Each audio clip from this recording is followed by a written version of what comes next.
Добро пожаловать на канал Custom Truck. Друзья, весеннее настроение, красота, уже не за горами то самое ощущение настоящей весны, когда тепло работать, и мы сможем еще больше вас радовать контентом. Сегодня мы продолжаем заниматься нашим зилокраном. И сегодня очень сложное мероприятие, на которое я долго не мог отважиться. Сегодня мы разбираемся с электропроводкой нашего крана. С ней тоже очень много нюансов, ничего не работает, все раздербанено, как обычно, все закисшее, поэтому приключений у нас будет очень много. Вам я настоятельно рекомендую присаживаться поудобнее, заваривать чаек, печенюшки, все как вы любите. Приятного просмотра, но мы приступаем. Так, ну с чего начать, если честно, я даже и не представляю. Но сегодня с нами Дима, который нам поможет с этим разобраться. И начнем мы с того, что найдем концевик, по которому ток приходит в кран. Вы все понимаете, что кран вращается, да, и при этом он должен как-то передавать ток. По схеме есть где-то концевик. Я уже полазил снизу и нашел провода, которые заходят вовнутрь нашего редуктора углового. И сейчас будем искать где-то сверху, сейчас снимем крышечку, ну, одним словом, сейчас все покажу. Вот те самые два провода, которые заходят вовнутрь углового редуктора. Также из углового редуктора у нас выходит тяга на газ и тяга на сцепление. Вот она. Вот эта часть, она не вращается. Она стоит штатно. И к ней же вот здесь подходит кардан. Вот он. Вот так вам будет лучше видно. Вот кардан, который вращает и через угол передает туда крутящий момент. Здесь трубка стоит. Эта трубка передает воздух. Там тоже наверняка где-то есть воздухосъемные каналы какие-то. Как они идут, я, если честно, пока не знаю. Надеюсь, они будут работать. Вот, сейчас мы два эти провода будем искать там. Один у нас провод, логически предположить, это провод на стартер. А второй провод, это основной провод питания нашего всего крана. Ну все, пошли. Так, нашли мы сверху вот этот бочонок. Я так понимаю... В нем живут осы, как обычно. Так. Здесь мы как раз видим два провода и какую-то бобину, по которой они крутятся. Скорее всего, да, вот эта часть стоит. И вот так это все крутится. Ну, да, видимо так. Что ж, сейчас мы проверим, здесь есть ток или нету. Но стартер у нас из кабины работает, поэтому рискну предположить, что и ток должен быть. Сейчас проверим. Где у нас просто есть вот здесь? Так. Есть ток. Все четко. На токосъемнике тоже есть. На проводе есть. Ну все. Кстати, если сейчас перемкнуть, то по идее должен заработать стартер. Это, наверное, логично. Да. Ну, то есть стартер работает. Фактически у нас два этих концевика передают ток. Ну что ж, будем дальше искать теперь этот ток, куда он идет дальше и что он питает. Да, друзья, столько времени нам понадобилось, чтобы разобраться, как эта вся херня работает. Нашли концевик, который стоит на входе у нас в всю электрическую систему, можно так сказать. Он устанавливается вот здесь. И вот это педаль сцепления. Это педаль сцепления и одновременно это реверс. Ой, как вам объяснить? Значит, вот это рычаг реверса, то есть вправо-влево, ну, то есть, чтобы менять положение, и нейтралка. В нейтралке у рычага реверса функция такая же, как у сцепления, практически, но не совсем. Так, сейчас я попытаюсь в двух словах, простым языком, объяснить, как это все работает. Это наше мнение, я не уверен пока что, но если что, вы нас поправьте. Здесь две системы защиты. Когда вы нажимаете сцепление, педаль сцепления, вы вот таким образом размыкаете контакты на концевике, и ток исчезает. Для чего это сделано? Это сделано для того, чтобы ушел воздух с пневмокамеры на лебедке, и лебедка затормозилась. Выжали сцепление, электричество пропало, лебедка затормозилась. Когда вы включаете сцепление, то есть отпускаете педаль, ток подается, вот этот концевик, смыкается, ток подается, подается воздух, и лебедка высвобождается. Это как работает сцепление. Как работает весь кран. То есть вы пришли, выжали сцепление, разомкнули, убрали ток отсюда. Как только вы включили рычаг, концевик подает ток на электромагнитный клапан, который подает воздух на пневмокамеру, и пневмокамера высвобождает лебедку. То есть включенный рычаг и отпускаем сцепление, у нас воздух подается в пневмокамеру на лебедке, и лебедка высвобождается и начинает работать. Только вы выжали сцепление, все, воздух исчезает и сразу же блокируется лебедка. Таким образом работает кран. Система достаточно сложная, но одновременно и простая. Что нам сейчас предстоит, это самое главное разобраться, работают ли у нас электропневмоклапана, которые перепускают воздух на фиксацию лебедки, работают ли камеры у нас и в целом работоспособность этой системы. Идет ли ток, работают ли концевики, все это достаточно сложно и все стояло очень долго, поэтому не факт, что оно работает. Так что сейчас будем разбираться. Надеюсь, вы все сообразили. Если вдруг я что-то понимаю неправильно, то вы обязательно поправьте в комментариях. Разобрали здесь панель управления, нашли провода, которые входят сюда, нашли кнопку стартера, все в принципе работает. Дальше пока что не разбирались еще. Будем разбираться и выяснили самое главное, для нас важное, что во время включения рычага у нас ток подается именно на электромагнитный клапан, и теоретически он должен работать. То есть нажали на рычаг, подался ток. Ну, вот такая конструкция. Вот, друзья, тот самый легендарный электромагнитный клапан, который открывает подачу воздуха на камеры. Вот на одну электромагнитный клапан, и вот второй электромагнитный клапан на вторую лебедку. Это у нас лебедка крюка, а это у нас лебедка подъема стрелы и опускания, соответственно. Здесь электричество приходит, но клапана, к сожалению, молчат. Либо у них замкнувшая механическая, электрическая часть, либо заклинившая механическая часть. Сопротивление на этой катушке мы проверили. На этой катушке есть, на этой что-то не очень такое. Поэтому сейчас принято решение с Димой демонтировать этот электромагнитный клапан и посмотреть, что там происходит и как он устроен. Вот, насколько я понял, в этот блок, вот в этот вот, поступает воздух, и здесь он просто перемыкается этим электромагнитным клапаном. Но мы сейчас во всем этом убедимся еще. Еще забыл рассказать, что как только поступает сюда воздух, вот этот тормоз лебедки, видите, вот большой-большой барабан, он ослабевает, и у нас лебедка может работать. Как только нету тока, пружина возвращает ленту обратно и блокирует очень сильно эту лебедку, и груз может держаться.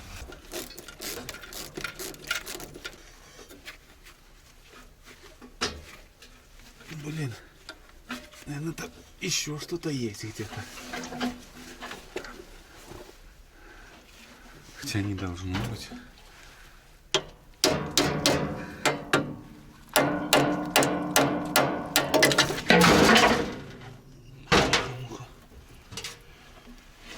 С таким демонтажом шансы выжить у этого электромагнитного клапана минимальные. Ну вот два отверстия, которые клапан либо соединяет, либо разъединяет. Сейчас проверим его на работоспособность. Так, все, второй тоже снял сразу же клапанок. И сейчас попробуем их испытать. Бляха-муха. Бедная спина дяди Димы. Спасите, помогите! Ты что? Застрял? Нет, я просто отдыхаю.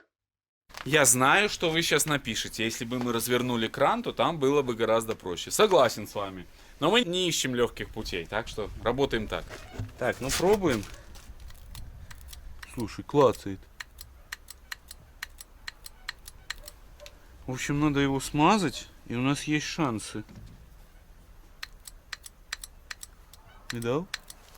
Так, ответственный момент. Ух ты!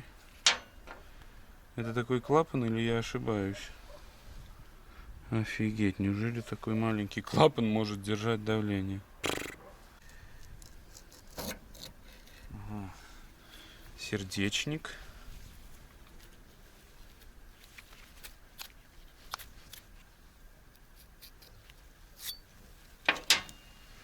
Регулировочный винт.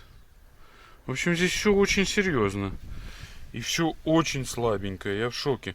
Маленький клапанок. Такая огромная катушка. Ну, посмотрим, как это. Возможно, оно и будет работать. В общем, сейчас все почистим, все разработаем, соберем и будем смотреть. Все, очистили аккуратненько.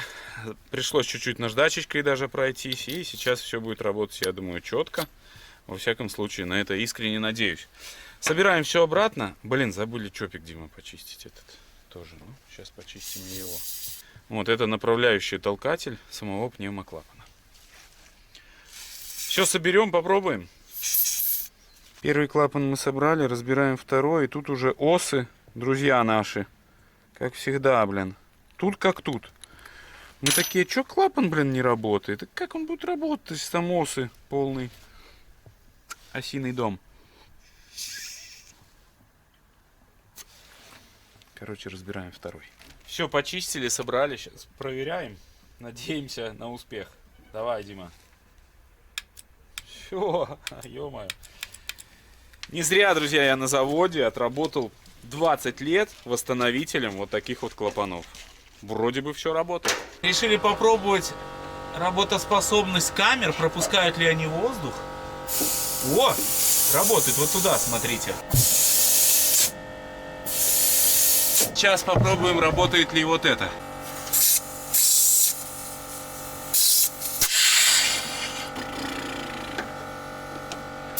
А, это в максимале уже, нужно выбить ее. Сейчас. Одну секунду. Вот так. Что-то ни хрена. Здесь требует регулировки камера, походу. А, вот она, наверное, шипит у нас. Да.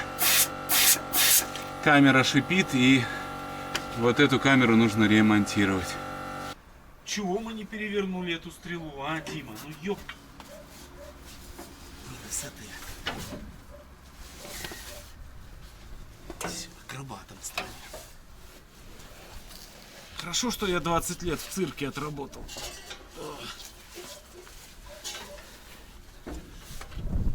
Собираем наши клапана, их посадим на герметик. Ну, чуть-чуть промажу, чтобы все это работало идеально четко. Собрали клапана, сейчас включили массу, пытаемся проверять всю эту конструкцию. Идет сильная потеря у нас тока. Либо на концевиках плохой очень контакт. О, появился, да, Дима? Что? Появился ток. Так надо нажать.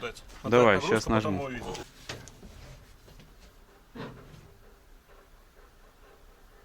Нажал. 1,3. Все равно, да? Держи. Отпусти. Отпустил. Нажми. Нажал. Нет, потеря не в этом. Прошел еще целый час, прежде чем мы догадались, что у нас на кране нет массы. Непонятно почему, но ни одна стремянка, ни один кардан, ни поворотный круг не передают массу. Как только мы подали массу вот напрямую, просто тупо вот проводом, все, начал работать кран и начала работать установка. Начали кляпать наши электропневмоклапана, и якобы все должно работать. Сейчас накачаем воздух и попробуем, срабатывают ли у нас ленты. Вот эти вот, они по идее должны работать. Воздух там, по идее должно все у нас получиться. Пробуем.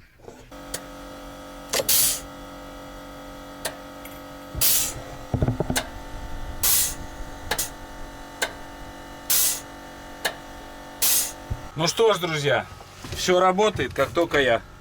Видите?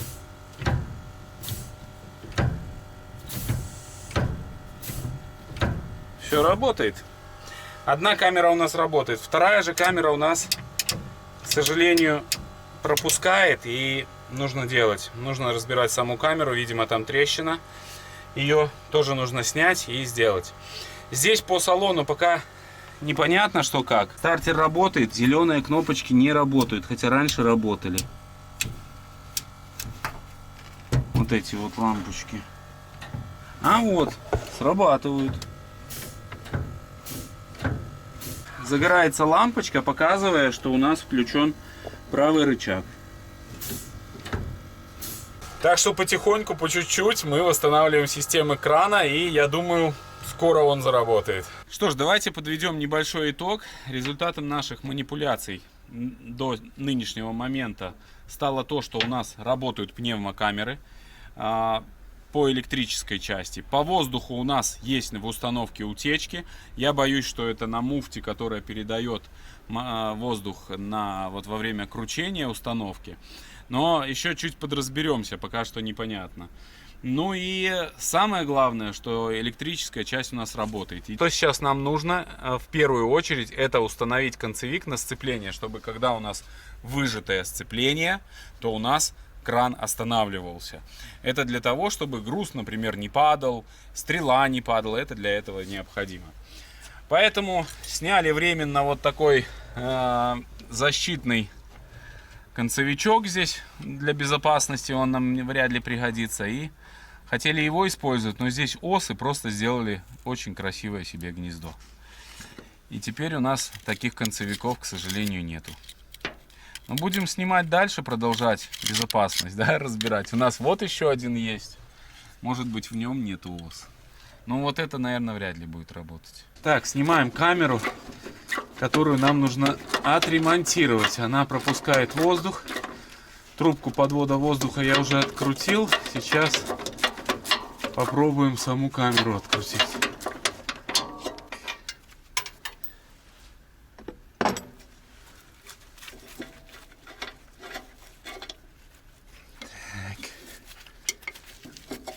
Вот она. Вот так она выглядит. Но эта камера, я так понимаю, старого образца, типа ЗИЛ-157. У меня где-то были такие резинки. Сейчас попробуем ее разобрать и посмотреть состояние резинки. Небольшое отступление. Ребята с RC Forum попросили нас сделать замер экрана, потому что они тоже строят такие модели. И, естественно, мы пойдем к ним навстречу и сделаем замерчики. Нам нужно замерить противовес, размер кабины, чтобы они уже строили масштабные модели.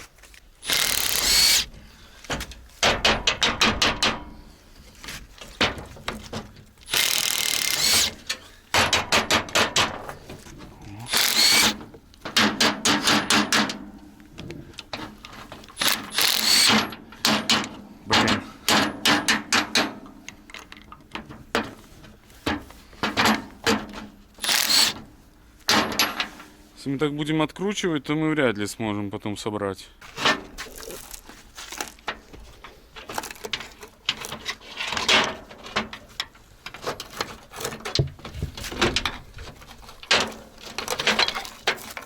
О, да, ветка. Конечно, она не будет работать.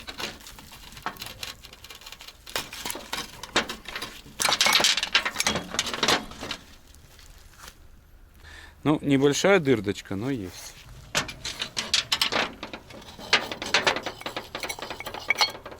Все, сейчас пойдем найдем такую резинку. Где-то у меня их было очень много. И соберем обратно. Запасы у меня еще не иссякли. Абсолютно новенькая резинка. Даже год совпадает. 85-й. 85-й. Ставим один в один. Перед тем, как разбирать, обязательно помечаем. Что я и сделал, видите, пометил. И здесь пометил. Теперь у нас штуцера будут совпадать. Все собрано. Красота. А вы заметили, какая погода? Целый день сегодня светит солнце. Это очень хороший знак. Устанавливаем обратно камеру. Да, снимать тут поудобнее было, блин. Ай-яй-яй.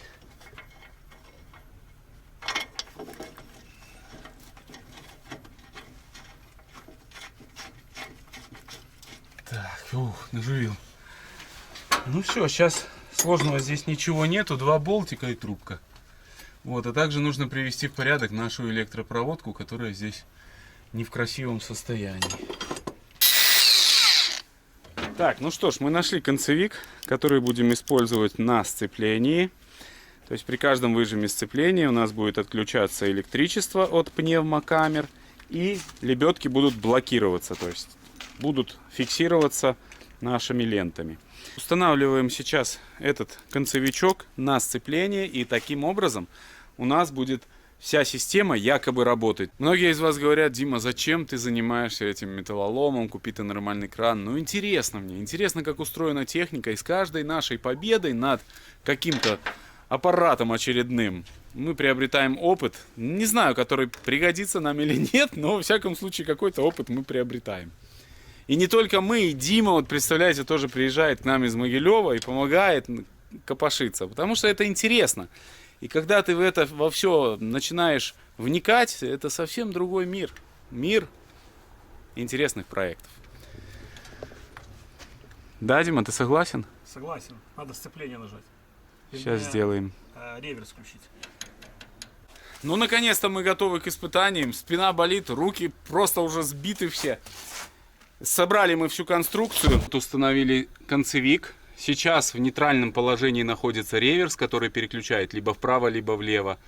Ну и точно таком же будет положении, когда я нажму педаль сцепления. Как только сцепление отпущу или реверс переверну в левую сторону, либо в правую, концевик у нас подключается и может подавать электричество на наши клапана управления лебедками. Конструкция очень интересная. Достаточно простая, но одновременно и сложная. Сейчас попробуем испытать ее в деле, накачаем воздух, запустим зела и посмотрим, как это работает. Слил еще пятерочку. Короче, он пятерку сжирает, блин, буквально тут нам чуть-чуть повеселиться.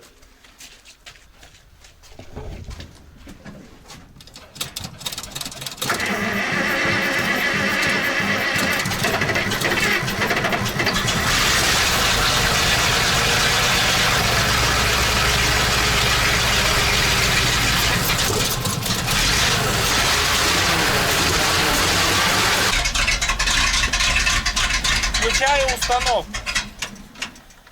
Включил? Включил, блин.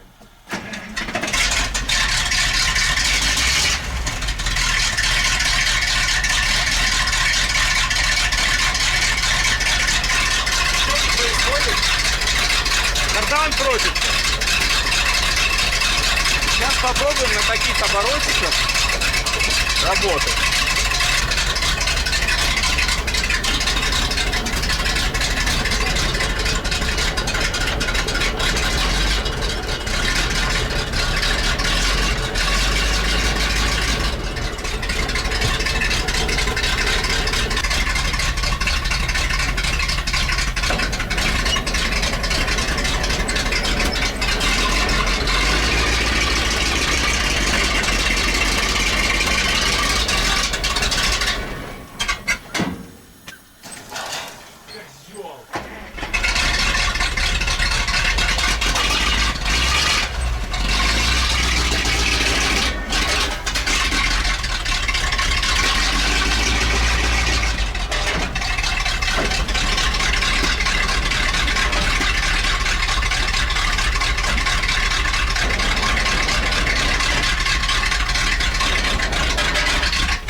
Дима, провод массы не бесконечный. Ничего страшного, она сейчас появится. Да это полная жопа какая-то. Он вообще не разбирается. Так это проблема с мотором, а не с краном. Это с мотором проблема, а не с краном. Задолбало, блин. Надо настроить очень хорошо, чтобы газ работал с кабины, потому что он не работает как надо. Я не могу газа дать. Он на холод.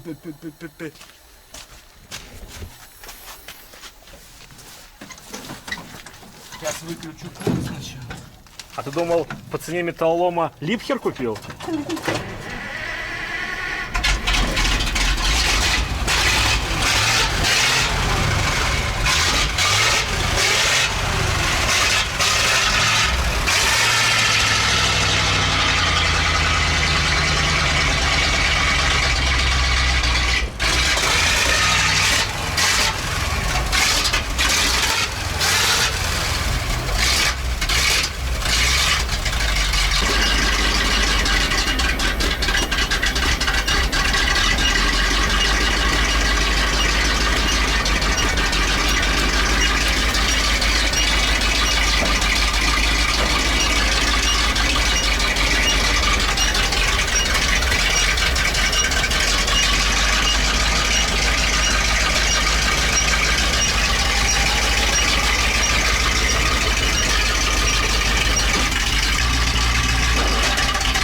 Без массы работает?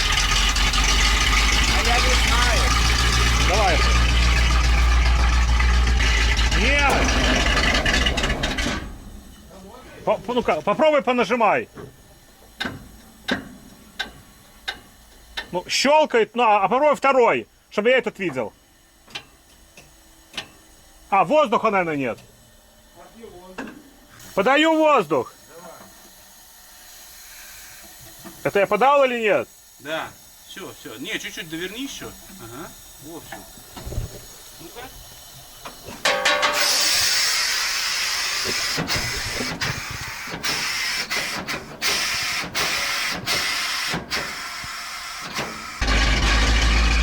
Попробуй вот это. Вот, все.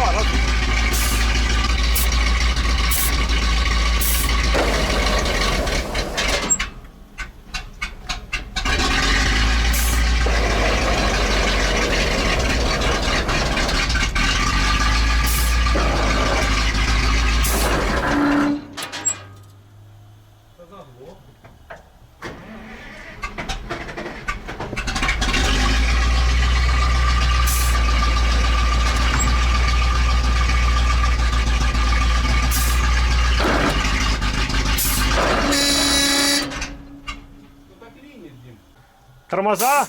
Да, заблокированы. Разблокированы. Что ему надо тогда? В обратную сторону получилось. Зажаты. К сожалению, не смогли мы опустить стрелу, а все почему? Потому что во время поворота исчезла масса. Исчезла масса. Была, потом исчезла. И наши тормоза уже не пускали нам опускать стрелу. ЗИЛ просто-напросто глох. Поэтому сейчас кидаем опять провод на массу, проверяем эту схему, и нужно будет что-то думать с постоянным наличием массы на нашей установке.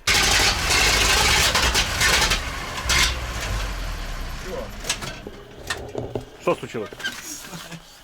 Просто потух и все.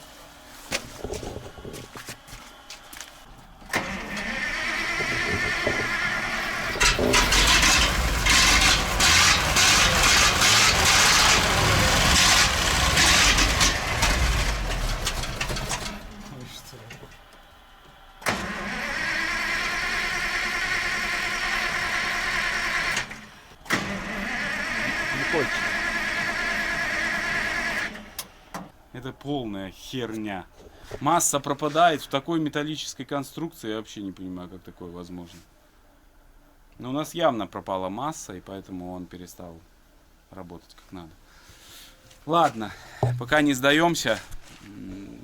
Пробуем запустить, надо стрелу пустить. Мое сердце сгорает. ЗИЛ закипает. Может, поэтому он и не запускается. Уже закипел, может. Ой, бляха-муха. А патрубки мягкие? Так пробки же нет. Патрубки здесь не ужать. Хоть они надутые, хоть не надутые. Ой, ладно. Вырубай камеру. Что это за дичь? Ну, пытается.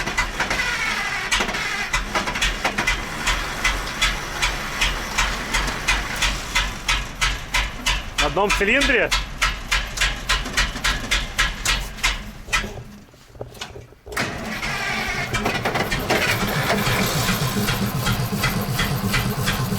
Сколько цилиндров? Два, наверное. Так а остальные где? Видимо, это все-таки один цилиндр.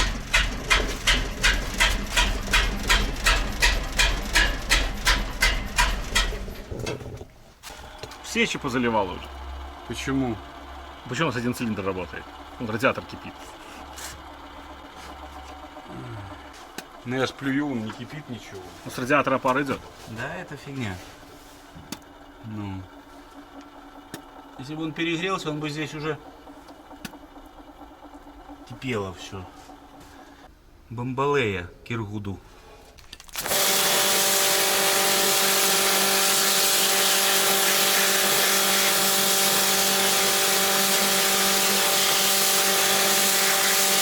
Ну что ж, как вы уже догадались, я решил все-таки установить другой радиатор. Сейчас его помыл. Это радиатор Зиломана. Не знаю его историю. Юра вернулся с рейса и ремонтируем Volvo. Сейчас вам покажу, что мы там делаем. Вы помните амортизаторы, которые мы меняли? Сампа. Юра, покажи. Да, вот. После 20 тысяч километров пробега. Амортизатор. амортизатор, балуйся. О, видите, он так чик заклинил. О. Короче, кранты амортизатором. Спереди точно, сзади ну непонятно. Поэтому сейчас будем заказывать другой фирмы какой-то и надеяться на успех.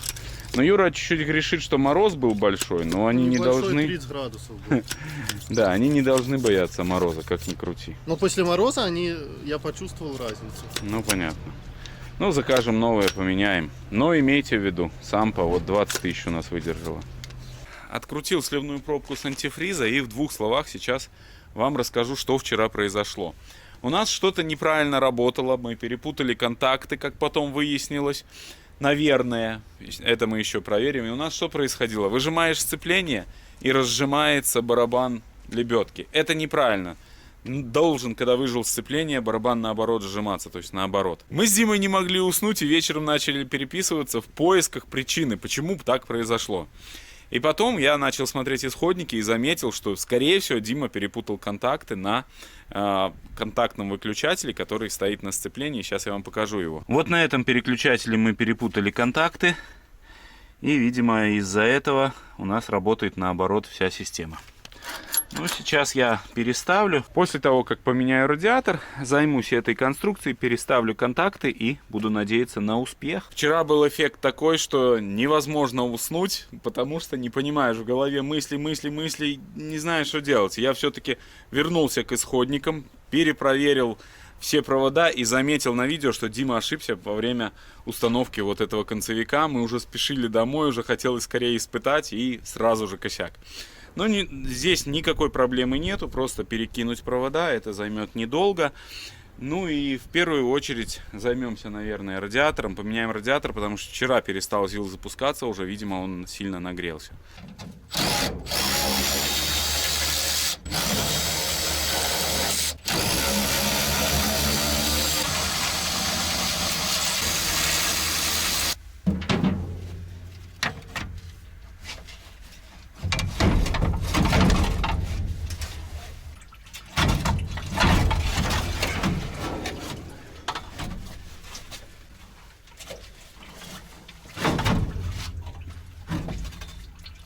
Так, установил радиатор. И как удобно, когда обрезан диффузор. Возможно, он не выполняет свою функцию, но тем не менее снимать и ставить радиатор в таком варианте гораздо удобнее.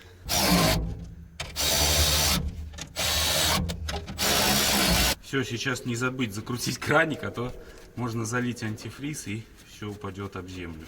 Все, антифриз залил, но опять залил много, выкинет часть. Ну да ладно. Сейчас попробую запустить его. Ну, как он будет работать на холодную, стало интересно. Так, сейчас перекинем контакты, прежде чем накачивать воздух и запускать его. Да, контакты разомкнуты, а так сомкнуты. Просто Дима перепутал кончики. Нам надо эти кончики перекрутить на низ, чтобы у нас были контакты замкнуты, когда отпущено сцепление. Когда мы выжимаем сцепление, контакты размыкаются. Будет работать. Сейчас наша задача провести мини-испытание. Посмотрим, что с этого выйдет. Но я так понимаю, должно все работать. Конечно, если будет работать нормально мотор.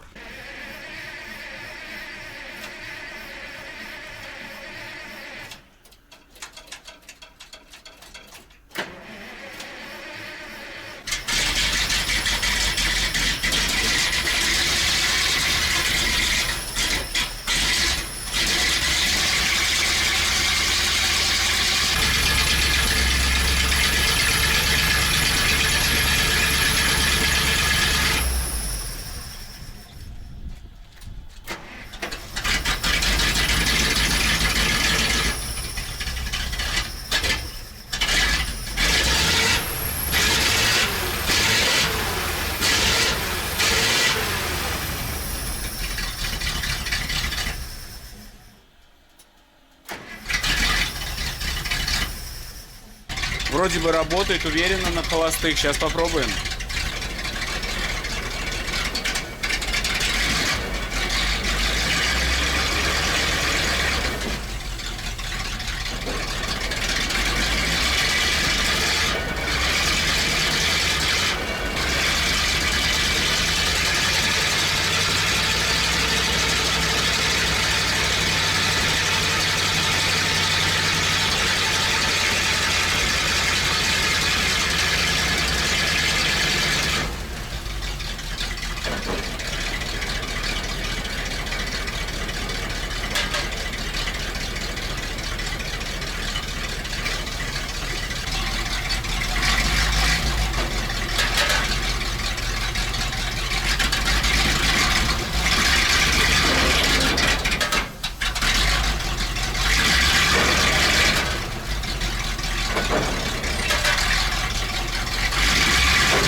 Что я хочу сказать, друзья?